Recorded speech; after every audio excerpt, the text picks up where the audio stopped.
Namaste, viewers, and a warm welcome to this episode of the Indian Lawyer Legal Tips. I am Sushila Varma, advocate and chief consultant with the firm, bringing to you this brief overview on the UMID Act, that is the Waqf Amendment Act 2025. Before we deep dive into this particular topic, I will take this opportunity to thank all the new subscribers who week after week are increasing, giving us much confidence in preparing better and more educative videos. I'm also grateful to all those people who have been watching us week after week, helping us to grow quicker and faster. In our endeavor to reach more and more people, we have now decided to do a translation in Hindi and some other vernaculars so that what we have started as a social cause can reach as many people as it's possible.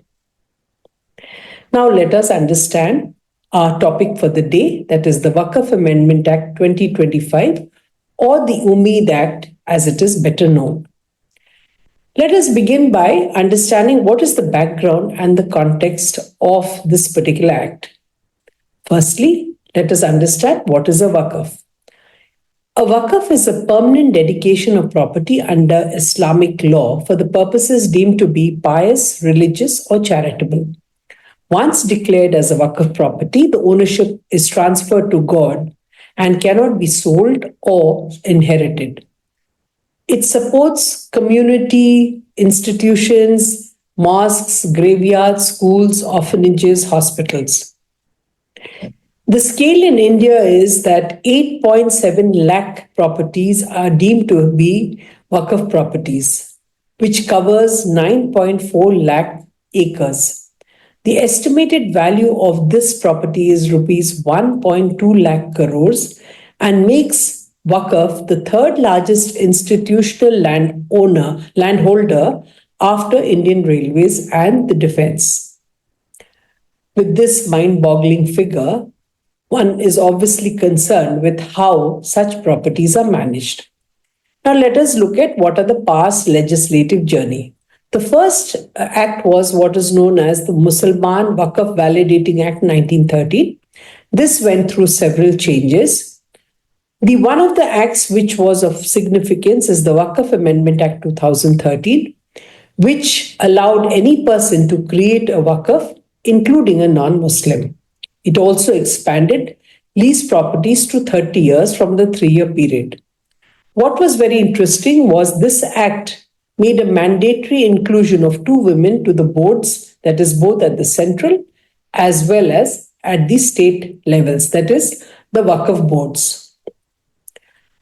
After the 2013 Act, we now have what is known as the 2025 Amendment Act or the UMID Act.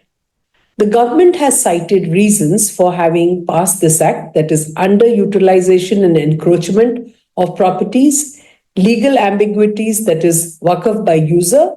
What this necessarily means is that any property is being used for a waqf by any person, it would be deemed to be waqf by user. That is, there is no documentation, no legal records to show how the property became a waqf. Then the third reason that the government has cited is lack of transparency and digitization of this huge property bank, overload of litigation and misuse of unilateral declaration powers, and need for gender justice and inclusion of both genders in all sections. The official name speaks about the intention. It is called the UMID Act, which is an acronym for United Waqf Management, Empowerment, Efficiency and Development Act 1995.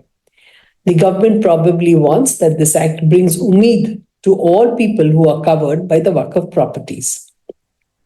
Now, what are the major changes? The first I would say is creation of waqf. Only Muslims practicing Islam for at least 5 years can declare a property as waqf property. These properties must be lawfully owned by the person who declares them as waqf property. The dedication must be genuine and honest. This act now brings an end to Waqf by user, which was earlier uh, long public use as Waqf that would qualify the property as being a Waqf property. Now formal deeds are mandatory for all new Waqfs. Existing Waqf by user properties registered before April 8, 2025, however, remain protected. Another important aspect is protection of inheritance rights. Waqf alal aulad cannot override rightful inheritance, especially for women heirs, and it therefore prevents misuse to disinherit families who have been given the benefit of the inheritance. Most importantly, let us look at how the government is going to affect this